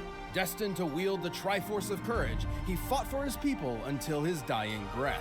Moreover, he was chosen to be reincarnated through time to continue defending against evil. This hero's name was Link. Since Link's spirit had been reborn over and over, technically that means most Links are kind of the same guy. It's a real link to the past, which is probably why he's so skilled with tons of different weapons, like his Hylian shield, and of course, the Master Sword. The Master Sword is no ordinary blade. Infused with sacred energy, it is evil's bane incarnate, capable of destroying magical barriers, dispelling curses, and slaying immortal monsters. But nothing's more badass than its laser beams and skyward strike. He can even charge it with lightning. So You good. like I'm that, jamming. Link? Link's carried hammers, clubs, spears, even boomerangs, and his talent with a bow is second to none. He has fire, ice, and shock arrows, and his light arrows possess holy magic. But the ancient arrows instantly consign foes to oblivion, appearing to either transport them to another dimension or crush them into nothingness. And these souped-up weapons have come in handy. Link's had his fair share of tussles defending the world from foes like Ganon, Vati, and Majora. Link has survived rolling through lava, and while And wearing the in golden case it gauntlet wasn't or clear already, Titan's they're mitts, doing a been strong composite enough to Link lift of stone like weighing all of well his over versions at 10,000 once. tons. And the Force Sword 'Cause there's lets not him really split a up into main copies of one. himself. Talk about multitasking. With the Minish Ocarina Cap of is so Time, good, Link can dude. summon storms, teleport across the land, and even travel through time. With Song, But some of that doesn't hold a candle. Oh yeah, to they're the giving Sheikah him sling. like That thing everything. can set remote bombs, move objects magnetically, and totally stop time for things. And it can summon his Master Cycle Zero. Motorcycles are all well and good, but his sailcloth is certainly a more elegant way to move around. The So he's got a lot of cool sailcloth. stuff, but sometimes he's got to get sneaky about it. While he may be tough, Link can't always win fights with brute force. His Yeah, claw he's a shots are perfect puzzle for solver, maneuvering around the environment, and as his magic stated cape can in turn the him first episode. invisible. I can think of a lot of ways that would come in handy. Well, let's see. Dummy. Dummy. Haha, got ya. You know, Link's weapons are very effective against sassy robots. Ooh, you can't see me coming now, can ya? Ha! Hey, why didn't you get hit? Right, the magic cape also turns Link intangible. Huh. Well, guess there's no punch line. Anyway, did you know Link's fast enough to roll away from BMOS lasers? Which are actual light beams. They burn things, move in a straight line, and the guide says they're lasers. Has triggered so volcanic eruptions? As Wait, you can when see, did that Link happen? can dodge this laser at the moment it's fired. Given the distance between the two and the time frame, he would have to be moving 2 feet in just under 2 billionths of a second. About a tenth the speed of light. Now that's a reason to say, excuse me, princess. Because if he didn't, no one would get out of the way in time. But one item Link has No, that's isn't like, simply a I mere think that's the vehicle to increase one his speed thing or that they strength. aren't The like Triforce counting, of because that Courage, is a holy relic that a offers mystic power to spin-off. its bearer, including protection from transmutation. I think they He's stayed got some that other corner spells box too, at some like point. for shielding and healing, and his fairy spell lets him literally just turn into a fairy. Oh, look at him. Gets all No, tiny but it's and like he can it's fly it's around. light speed. Get They the don't fly show flag. that in Link's the also been game granted because magic you, by the great player, have fairies to and react to it. spirits But of it's past Hylian champions. light speed. Beefus Grace Totally. can even revive him to full health after death. And if all this wasn't enough for him to just Oh, yeah, trash he has his opponents, Mipha's Grace Link's as known well. to carry around a snack or two to help him out. While he usually has a limited supply of magical energy, a single bottle of Chateau Romani gives him unlimited magic for 3 Like I said, whole he has days. everything. That's nothing compared to his mask. These masks He not has only the change masks. his physical form, but give him unique abilities,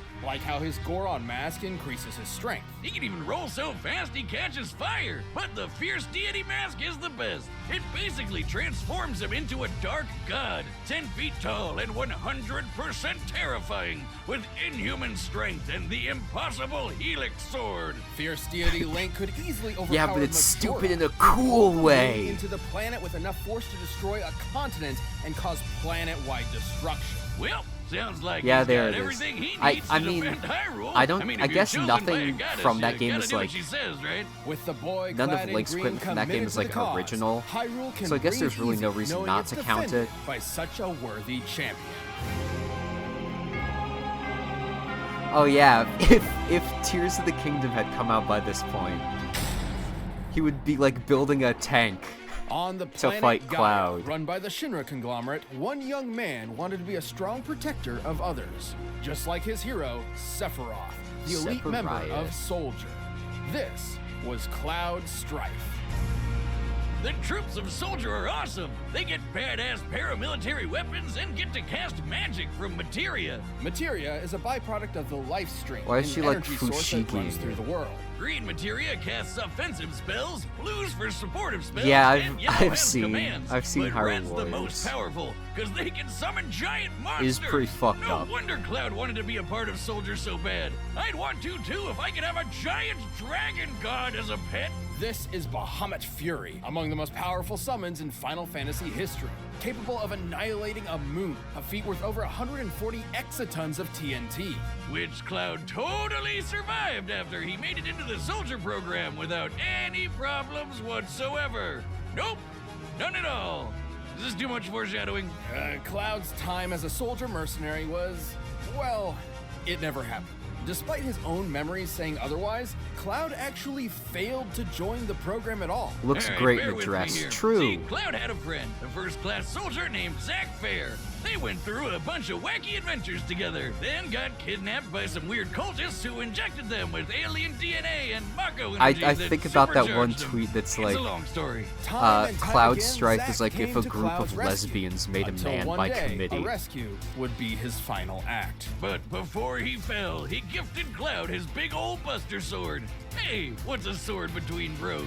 Especially when Zack had been there for Cloud so much in the past. Like how It's Zack funny was the because one who it's helped true. Cloud adjust to the fact that he had never become a member of Soldier. Or how Cloud hadn't been the one who took the moon exploding either. That was Zack all along. Cloud's own history had affected him so much that he unintentionally took Zack's as his own.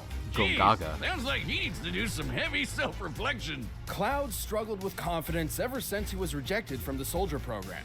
That, combined with the trauma from being kidnapped, experimented on, and watching his best friend die, fractured his sense of self. You know, Cloud not being who he said he was reminds me of someone, Wiz. What are you talking about? You know, like how you faked your identity to avoid paying all those student loans and Homeland Security is still looking for you and... Hey, did you know, despite how the game works, Cloud can use materia without a weapon? Isn't that neat? Anyway, realizing his memories were faulty sparked Cloud's journey of self-repair. Though he had failed to become part of Soldier, he probably shouldn't have, because he's been in many fights just as, if not more impressive than those of Zack's resume. Remember that awesome dragon? He beat him! Bahamut's super strong, but also fast enough to fly between planets in seconds. Hell, Cloud can even fly too! I guess. More like he's able to jump hundreds of yards up and hang in the sky and lunge around. Yeah, it's basically flight. He can also use spirit energy for super attacks called limit breaks, like the classic Omni Slash. He's also worn several different types of gear over the years, but the one he's consistently kept is a certain ribbon which defends him from the majority of status effects, excluding time manipulation. He's dodged bullets, lasers, and electric attacks. He's casually sliced buildings in half, can cast literal nuclear explosions with his flare materia, and he even beat that handsome Devil Sephiroth. I don't know how Sephi survived being impaled by a sword that's literally wider than he is, but Cloud got to kick his ass multiple times. Even coming face to face with Sephiroth's ultimate attack, Supernova. Along the way, Cloud also destroyed Shinra. That's one way to get back at the folks who refused to hire you. Oh, and he got an even cooler sword too. Get rid of that sentimental Buster sword, Buster, because the Fusion Sword isn't here to play. With the Fusion Sword came a new version of Cloud. One who'd worked hard to resolve his personal issues and overcame any foe, mental or physical, in his way. So all that, on top of beating Sephiroth 3 whole times, proves Cloud puts up one hell of a fight. Despite Cloud's 3 times, frustrating maybe start 4 as a young man with or unattainable more, dreams, based he on grew up to how become far more the than remake he could series have turns imagined. out. After saving the world more than once, Cloud Strife deserves the hype. Stay where you belong. In my memories. All right, the combatants are set, so and we've run the data through all so possibilities. But first, if you want to last as long in bed as Link and Cloud do fighting gods, check out Blue Chew. And one prescription line at .com. Your prescription with battle. I mean, you take what again. That's Blue Chew. But right now, it's time. You take what sponsors you can get. It's amazing. What Blue Chew? I know you mean remake. Anyway, the fight. This fight's baller. Oh, great.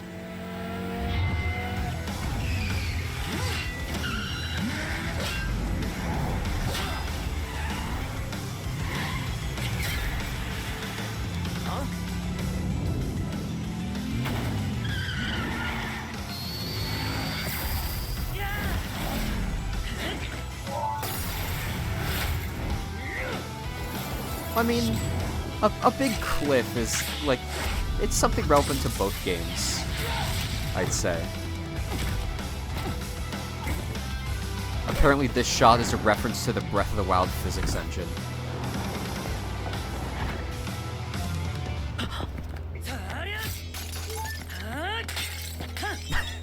Excuse me?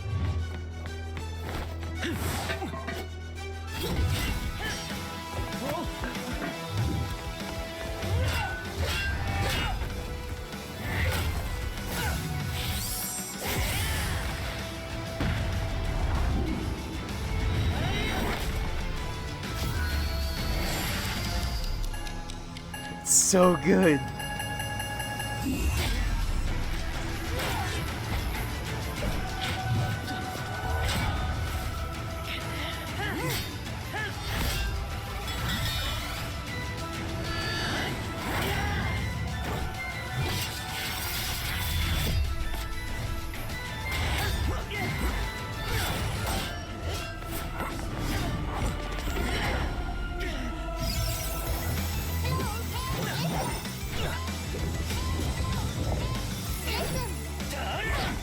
so cool, right?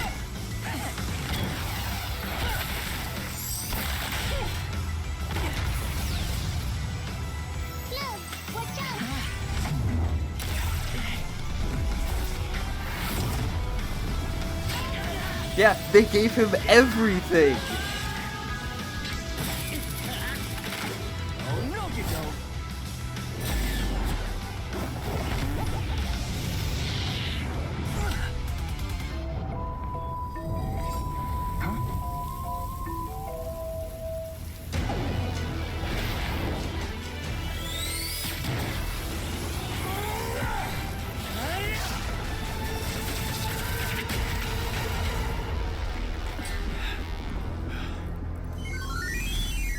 Now it's your chance.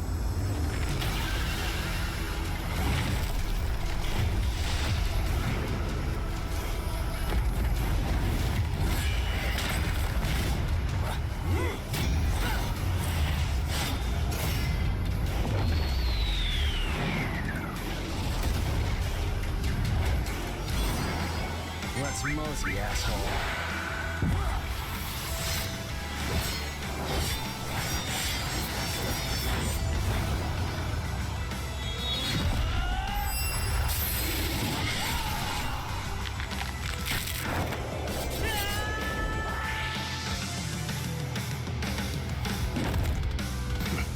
Nothing to it.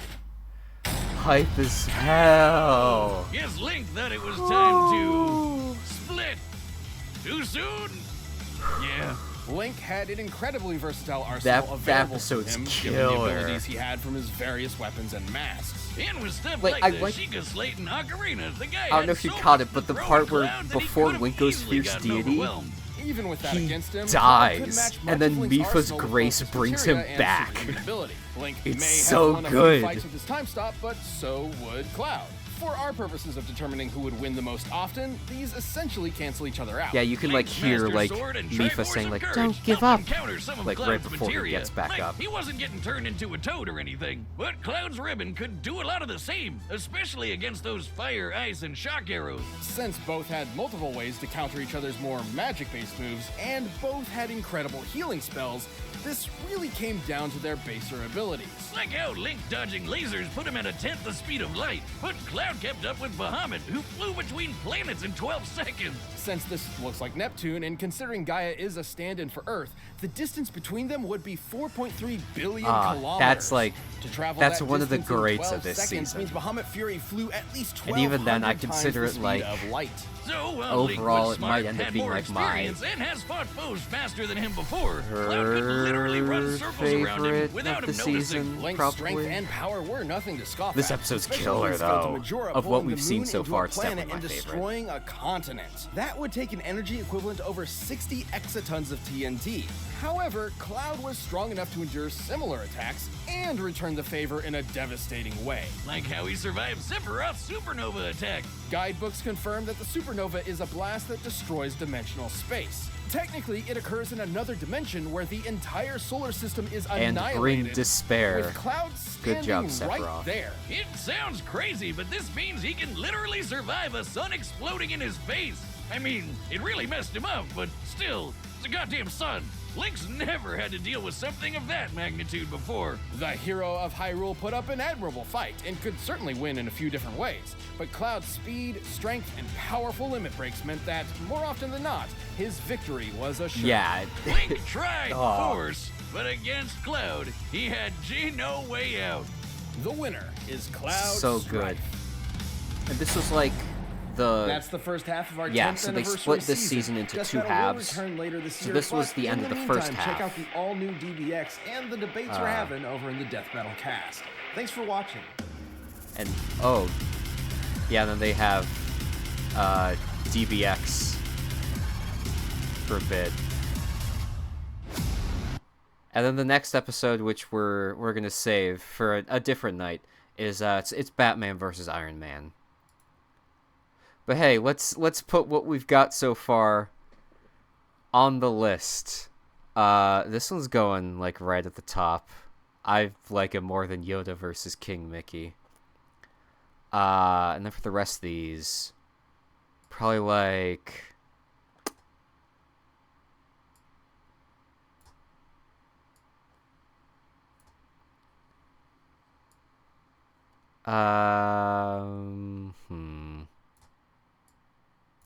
Yeah, that looks right to me. I like that order. Um, yeah, next time we've got some. If you could see down here, we've got some crazy ones. But yeah, that's season 8's really good. That's gonna be it for tonight. Thank you everyone so very much for coming out and watching. I really appreciate it. And yeah, this was a lot of fun. I definitely want to start streaming more often, and I think I've made some adjustments to my work availability, so hopefully I won't be working late into the evenings as much, so I can stream more and do more of this and games and stuff. Yeah. But yeah, thanks for watching. I hope to see you next time. Have a great rest of your night and take care.